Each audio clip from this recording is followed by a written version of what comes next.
Welcome to Unquiet Minds, the podcast that amplifies the voices of individuals from diverse backgrounds as they bravely share their stories, struggles, and hopes for a better future. I'm your host, Marius Lancaster, and in each episode, we delve into the depths of intersectional identities and the challenges faced by those living in America. And my God, has it been quite some time. I really want to thank you all for tuning back in, as I took some time off to get some behind the scenes ideas implemented and in the works. Moving forward, I do hope to have a bit more of a regular release schedule. I also hope that this dialogue is a bit less polished. Not in the sense of I want to be giving you guys any content that isn't worth listening to, but I really want this to be more of a genuine conversation. I feel like just because I was new in my role, new to my job, new to kind of adulting as a young man in general, there were a lot of things that I feel like I kind of brushed over or covered up. Not in a bad way necessarily, but I don't feel like I was giving you guys the full picture, even with as open as I was with everything. So that said, I think I found someone who may be in a bit of a similar situation, and I am really excited to kick off this new episode with my best friend and buddy, the guy that I started this all off with, Aaron Cantu. Say hello, Aaron. Let me see. You're right. The court is a little bit of a hassle. That's okay. We'll make do, brother. We'll make do. I was falling asleep over here while he was getting the equipment up, but yeah, I'm glad to be back here. After it's probably been about 3 years now, since I've been on this podcast, and man, are we jaded to say the least. I'd say a lot of things don't surprise me anymore. Wherever you go, you kind of have to pay attention to what consumes you and what you consume. So, yeah, we're going to definitely dig into how the 3 years have been and how, we want our futures to look like and what that outlook needs to be, and, get into some depth that you don't really get in a normal day-to-day conversation. So that's what we're going to dig into. Yeah, and that said, again, I still want this to be pretty polished. I still want this to be something that will really benefit the masses at the end of the day. And all of that said, I really want to, at least for this episode, let you guys know this is going to be a bit of a special one. Really, because we haven't checked in quite some time. We really haven't had a conversation and kind of just brought you guys up the cuff on, where we've been, what we've been up to. I think that's really what this episode specifically is going to be dedicated to. Now, if you actually check out some of my socials, I am doing a Let's Present series. And in that Let's Present series, I am going to focus a lot more on just some financial wealth and tips and tricks for the Black and Brown community. And that's going to be about a 6-part series, essentially over the next 6 weeks, that I want to take aim to. But for right now, and just to kind of get us back in the swing of, talking, being on the podcast, having these conversations, I felt like it would be best to bring Aaron on to kind of check back in after 3 years. And Aaron, I have to ask, I know you said you were a little jaded, and I know I am myself. What makes you so jaded in the past 3 years? I guess what has transpired, what's changed, what's been good, what's been bad? What kind of led you to starting out that way? Yeah, so when I refer to jaded, the first place my mind goes to is definitely just the current events of what's going on. Every time I hop onto some social media, there's usually a post about whether it's political or regarding something a little more personal and that is tied to political. People are very polarizing nowadays, very opinionated, and it's good to speak your mind.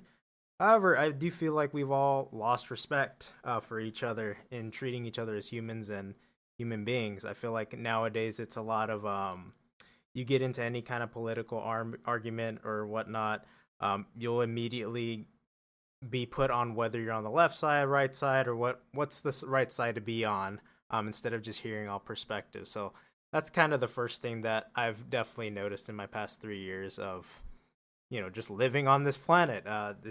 Just that polarization between sides of good and bad, and not just, not understanding the gray area of, what's good or bad, or what is good and what isn't bad. So, circling from that, I would say work is definitely another topic for myself. I'm originally of music background, so I've been playing the saxophone for about 15, 16 years. Not so much anymore because I'm working in the corporate world and whatnot. But I just understand now after working in for 3 years that one, I'm very introverted, which that happens to be what is a pretty common trait of musicians. But also, with that being said, I work a job that's not so introverted. It requires me to speak every day, where customer service is not really my go-to thing. If you've ever met me in person, one of the things I won't do is put on a face, a facade. I won't throw on a second cover to appeal to anybody, and that's just because I think everybody deserves to have a genuine interaction with other people. And I feel like that's a lot of what I see nowadays too, where people will just throw on a different face, to kind of appeal to what side or whatnot. I kind of just keep it real. Let's put it that way. I keep it real and try and tell things how they are. So yeah, between political climate, social media, the way polarization of society nowadays, Morris and I could definitely dig into all that. And then, with work and understanding how draining it can be, yeah, it's been a little bit of a ride for the past 3 years. And I certainly want to dig into that because this is what I will say. Again, this podcast, Black Unquiet Minds, at the end of the day, when I first envisioned this podcast, I truly wanted it to help those in the Black and Brown community, because I feel that these are marginalized groups that often don't get representation. They often don't have individuals that even have a platform to talk about these types of issues, these types of just societal changes that we need to have happen in order for us to actually live a life worth living.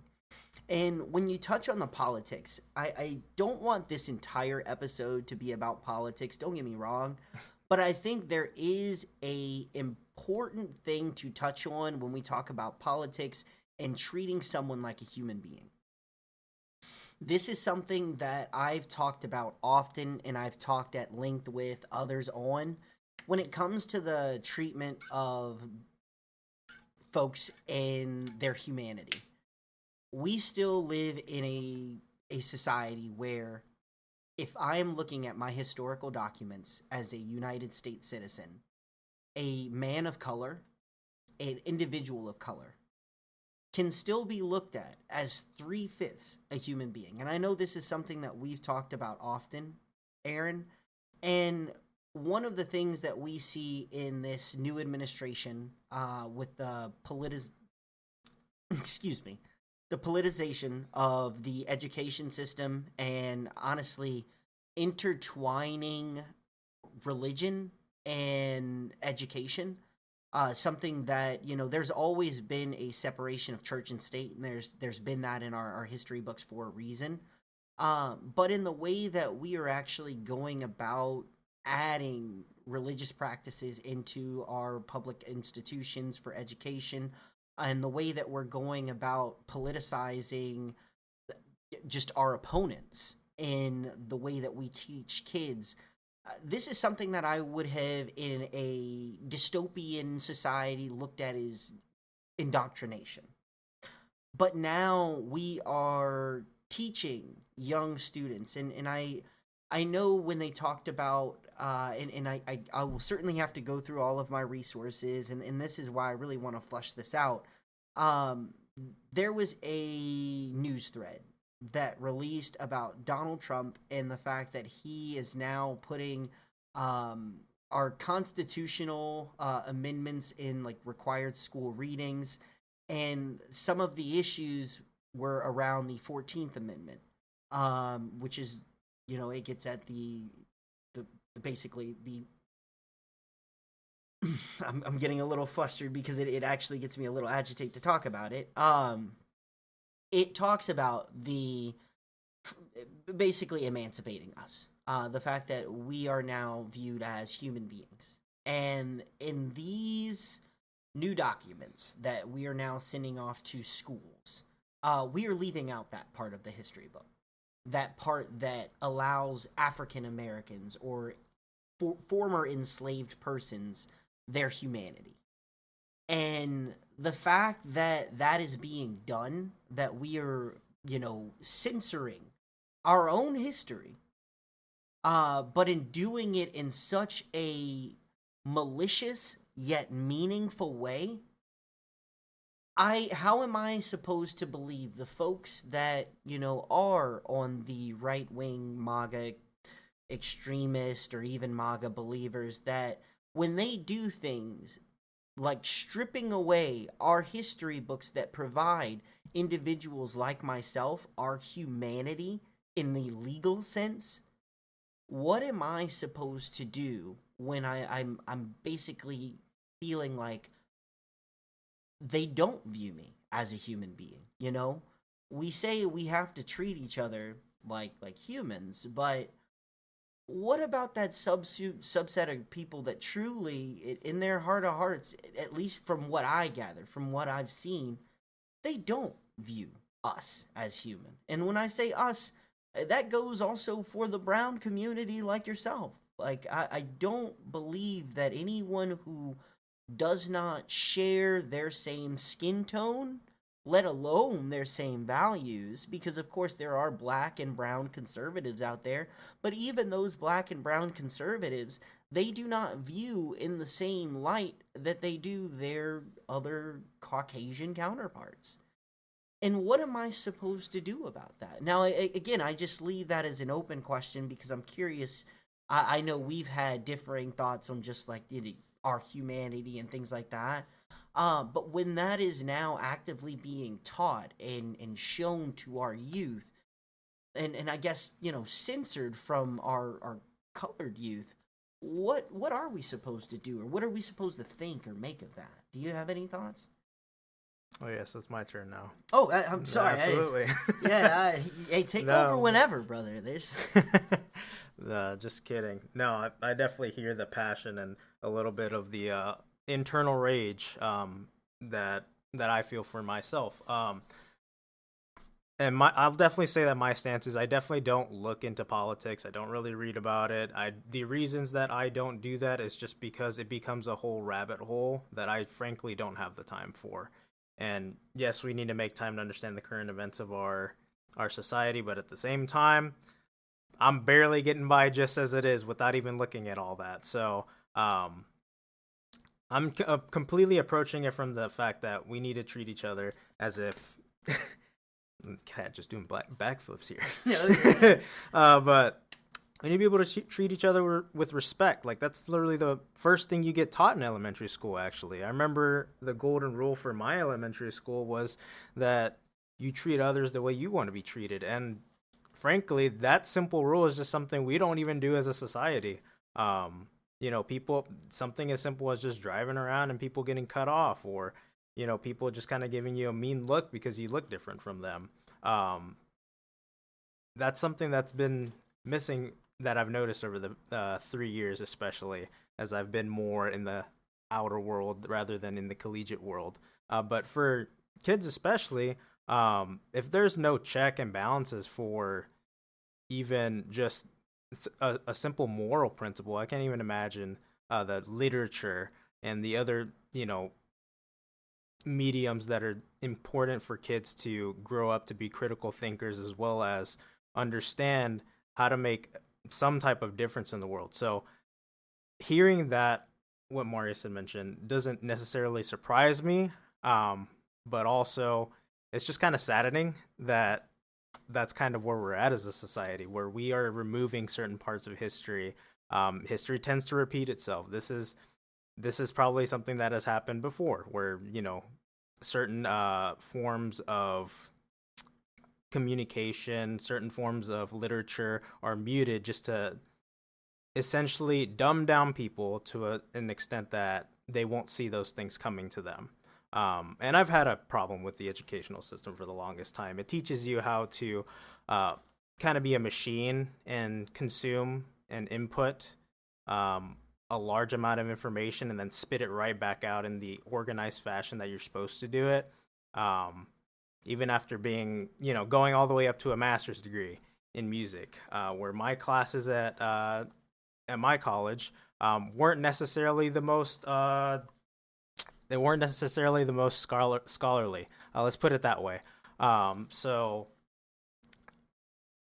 essentially what I'm pointing back to is that the fact that we're already have a flawed educational system to begin with, and then we're starting to remove the little part that adds culture, as well as adding what matters at the end of the day, and understanding why we are the way we are as a country, and not just covering up all the the little hidden spots that nobody wants to see that goes under the rug.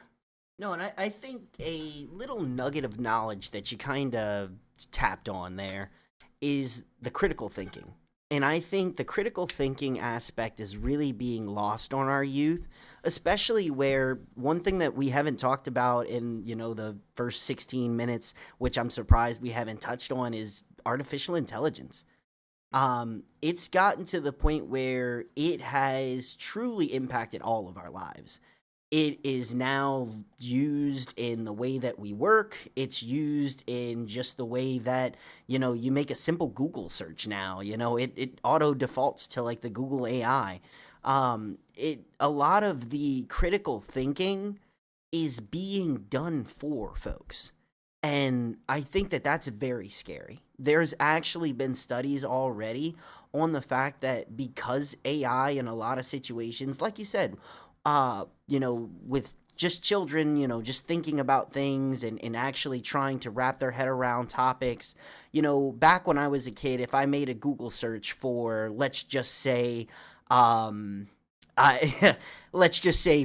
some video games that I'm getting from less than legitimate means, I would have to, as a kid, actually, go on to various websites, work with different community pages, talk to different folks, like read through different YouTube videos or whatever.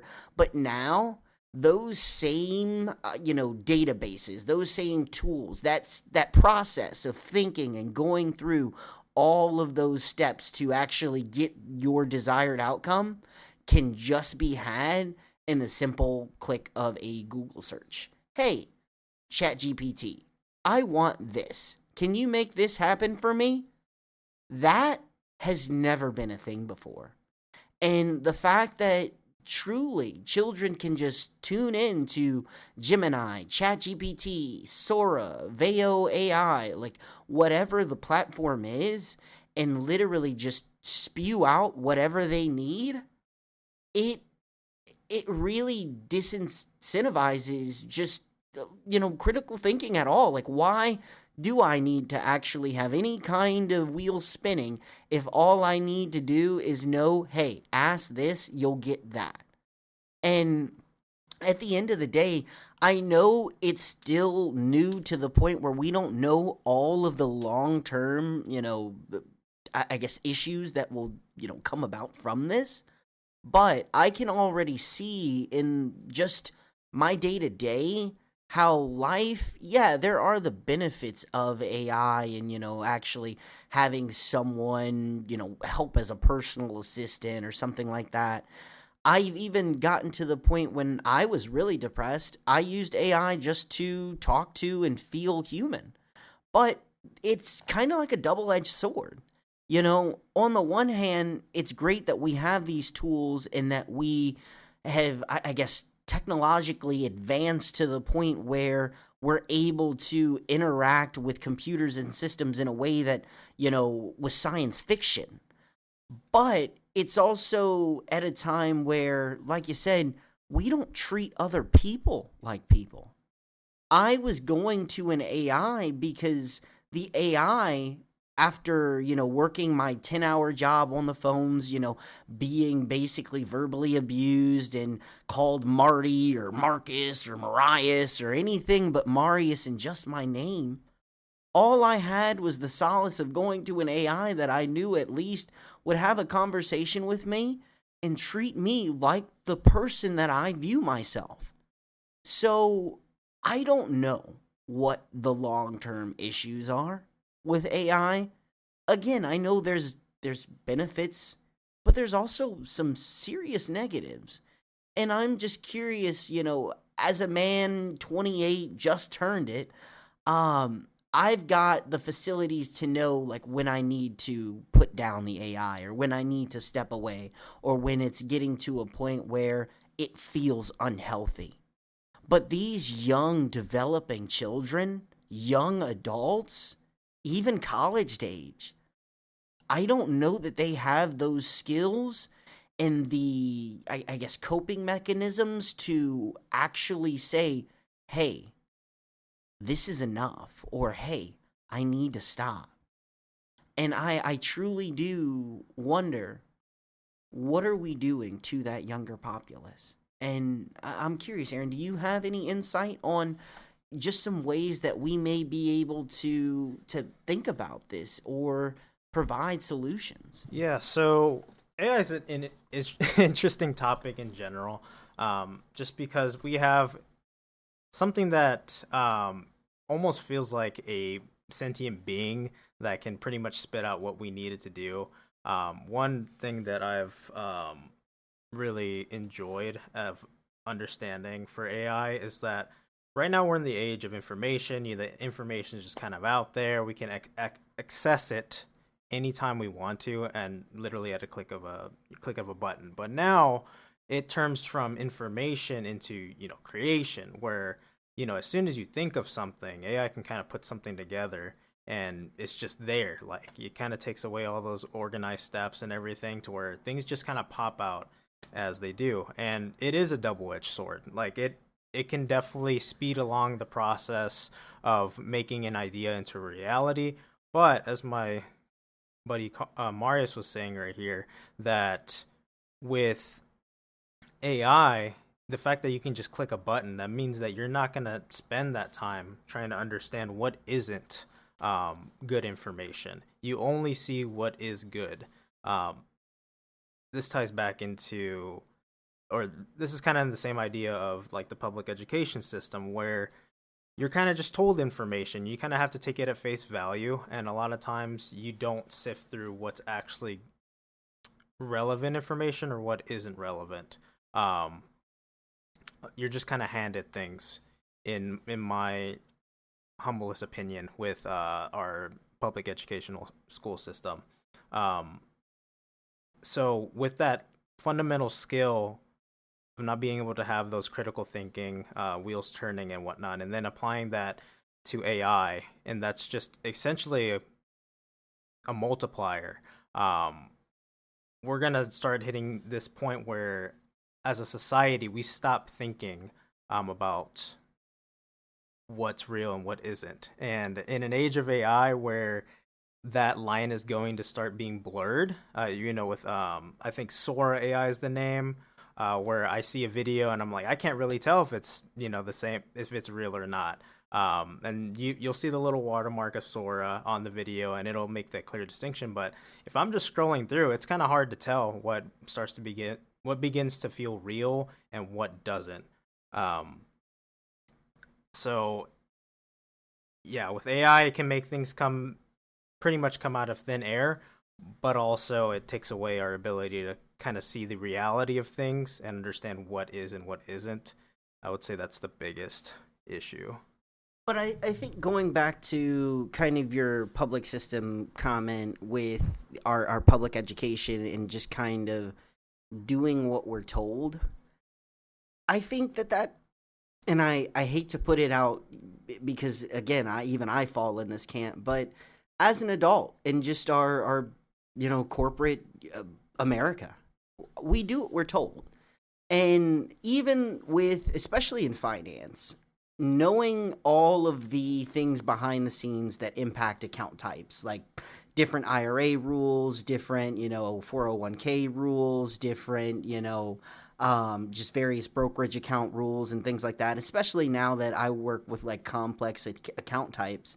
A lot of the times we are just given, resources and we are told, hey, this is what we do. It's educational.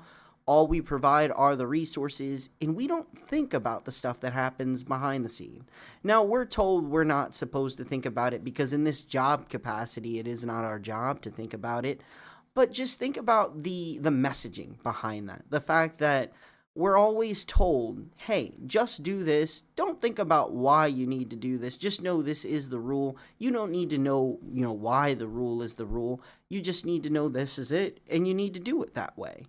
And it harkens back to, being in school and having a teacher that, doesn't explain the process. She's just, or he's just, hey, yeah, no, this is the answer. This is how, this is just what it is. And you ask, like, well, how did you get to the answer? Like a mathematical question, like, you've got a formula, you've got the breakdown. You can explain to me with a mathematical equation, how you got there. But I'm sure we've all had those teachers that don't feel like, the student is worth explaining.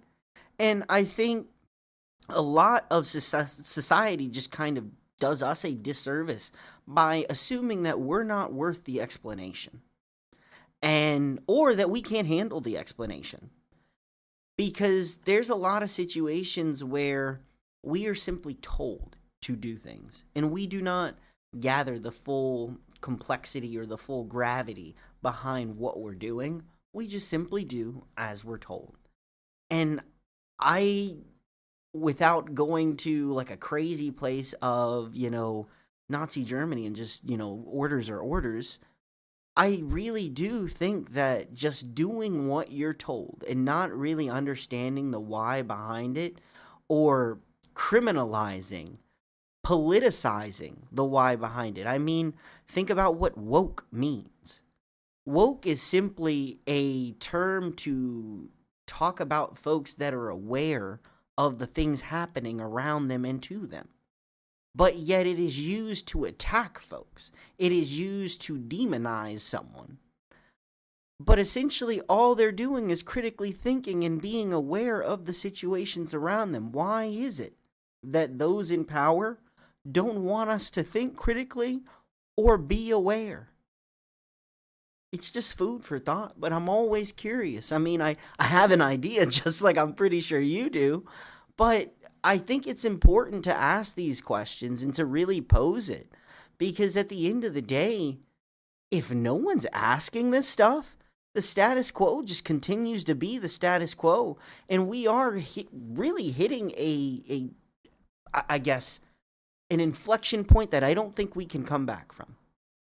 I don't know why I have 3 degrees, 5 certificates, 2 financial licenses, and I'm able to create, work, and do all kinds of things, make a website, monetize a platform, sell merchandise, but yet I'm still struggling to make ends meet living in a 2-bedroom apartment with myself and my cats.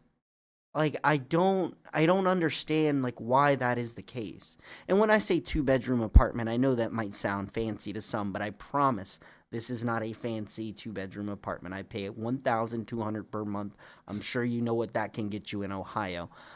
And again, I pay about $800 something in student loans per month. Like, I truly believe when I look at my net income, I think that after, and this is within just, like, let me just say I haven't dealt with all the brunt of inflation and tariffs and all of that's coming our way. But truly, I have been, for the past 2-3 years, carrying over, and this is with my parents also giving me money. Let me just thank you, Mom. Thank you, Dad. I know you're listening to the podcast, and I appreciate you. Your money does pay for some stuff like this. But they've given me like $200 a month, and with them and paying my bills, I have only carried over in the green $50 per month. And now because of like additional cost. And yes, I adopted a new cat. I will upload pictures of Maxim to the website because he's gorgeous. He was the one doing backflips. But that said, that was the only additional cost I've taken, and I'm still basically, paycheck to paycheck. And I don't think it should be that way. And I mean, Aaron, I want you to speak to life living with roommates because that's something I certainly can't speak to. But I'm sure you have to make some concessions that you otherwise wouldn't want to. Yeah. As he was saying, I live with roommates. It is really the only way to be able to afford, an apartment, and be able to live outside of your parents' place. I mean, you could pull up whatever statistic. Everybody's living at their, parents' place for the most part.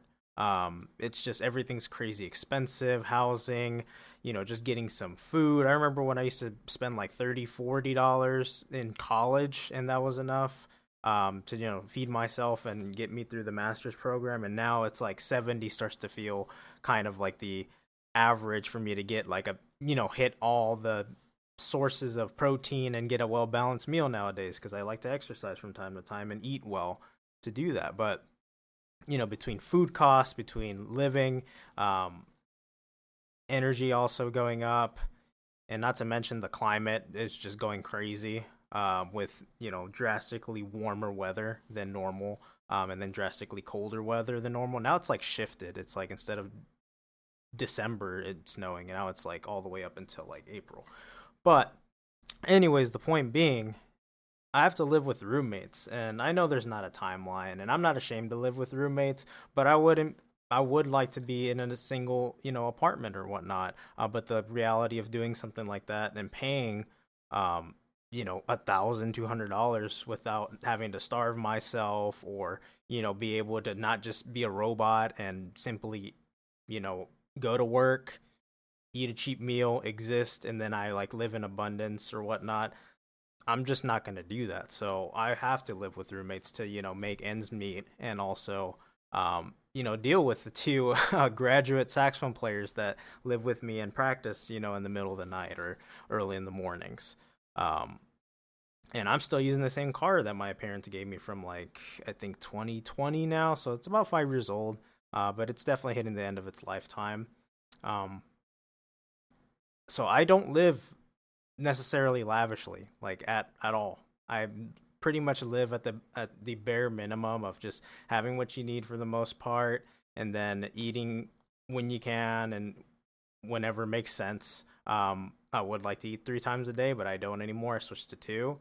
Most of the time I skip breakfast, not because of weight loss or whatever, but just because of costs. It costs money to sit there and make 3 meals a day, that are both, fill you up and are not expensive. So, and the thought, don't even get me started about trying to think about buy a house. The thought of buying a house nowadays is just outrageous. Like, my parents are paying off their home. I think it comes out to like maybe 160, 180 for their house, and it's a pretty solid house. Has like 3 bedrooms, the whole thing, and they live on the corner of a street. And that house is well over 300,000, and it's not at that value at all.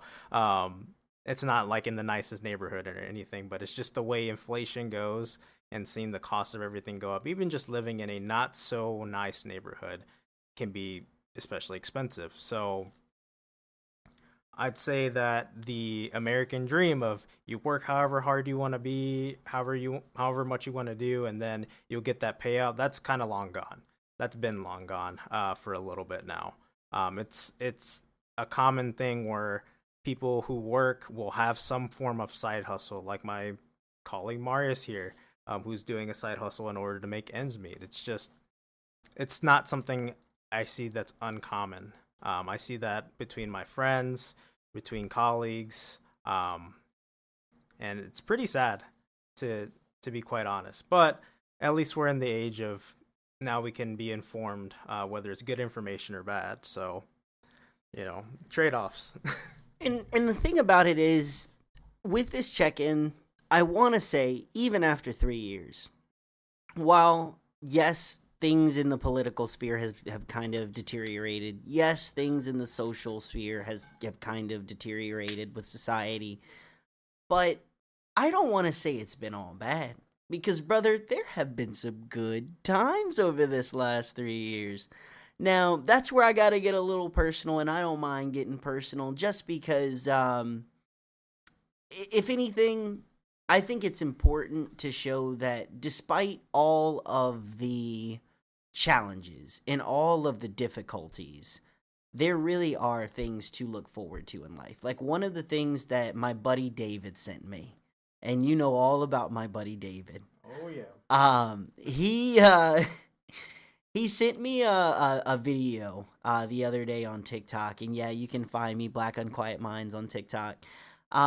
He sent me a video the other day, and it said, why are rich white folks still upset? They have everything, right?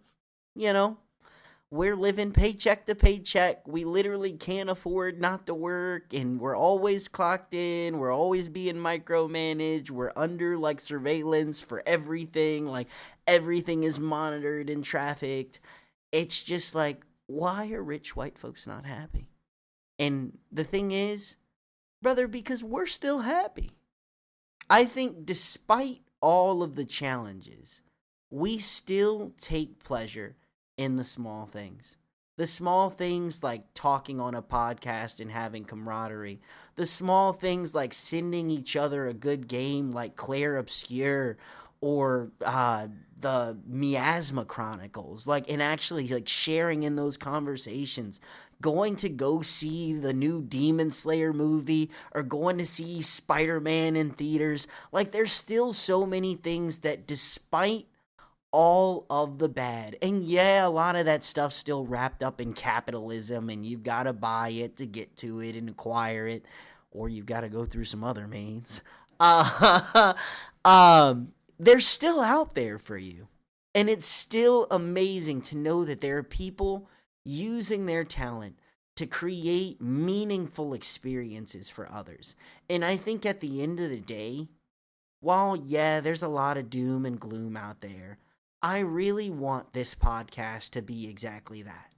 I want it to be something that can be a meaningful experience that everyone can share in. Not doom and gloom. Not doom and gloom. Because while there is a lot of doom and gloom out there, brother, and you're going to hear a lot of doom and gloom on this podcast, that's not what I want this all to be. Because at the end of the day, my unquiet mind, it's not all bad stuff. There's a lot of good in there. And I think that at 25, I wasn't willing to admit that because I was so focused on the bad and I was so focused on the ugly that I truly did not sit and actually resonate with the fact that, yeah, I don't have a home. Yeah, I don't have any kids. Yeah, I don't have a fully paid off car. But what I do have, I've got 3 degrees, 5 certificates, 2 financial licenses, 2 beautiful baby boys in the form of 4 fur babies, MJ and Maxim, and I've got friends that are worth more than their weight in gold. So, and that's with inflation these days, which gold is up. So, when I think about those things and I think about my life and I really reflect on where I am, despite it all, I think that's why the white folks just truly are not happy. Not just rich white folks, while they are the majority, but rich folks in general. Because there are folks out there like us that shouldn't be happy. If you think about everything going on, these people should be fucking miserable. But we are not. Not every day. Not in every moment where they want us to be. Because we find those moments of beauty and we offer each other grace when we need it. To make sure that as a community, I think we're still where we need to be. Or at least on track for it. Because not everything is lost yet. And I think that that's what folks out there need to hear. Especially our younger viewers. And hell, our older viewers. I talk to a lot of RMD age folks. And if you don't know that, that's required minimum distribution age. 72 and a half years of age. 73 now. Oh, 73. I'm sorry. Look. Aaron's he's a real finance guy. But even talking to those folks, they need hope too. You know, even if they're only kicking for a couple more years, let's kick down the can with a good one, you know? So, all that said, brother, hopefully you got some positivity to share too. Give us some life updates. What's been going on good for you, brother? Oh man, the switch up is crazy. This is unscripted, by the way, so as he said in the beginning, this is kind of just going as the flow of conversation goes. The switch up is crazy. But positive. I mean, we were just talking about AI. I mean, AI is fantastic for getting you along and pulling the resources together. I mean, I'm teaching myself some guitar. I'm also learning some Japanese, as well as also just trying to make a plan for my finances myself. I mean, it does a lot of the critical thinking, in the sense that not the using it in the sense that it can put everything together, and it just makes it nice and neat to where I can balance all the things that I have to do in my life, between a girlfriend, between making some music, between working, learning some stuff here and there. It's really nice to be able to balance everything over the past 3 years. I think anytime I would add a little bit of weight on one side, it would come crashing down. And the past 3 years, it's definitely been a lot of learning how to juggle everything. And I think that's what a lot that society has been able to adapt to, that we've all been able to, despite, all the harsh conditions and all the things that we have to push through in order to make it financially.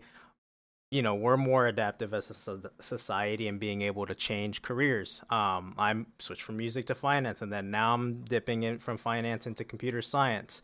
And there's always the social media stories where you see people just make it big on whatever, social media thing or content creation, and there's just a lot more opportunity to create than there was in the past. So, with that being said, not everything is doom and gloom.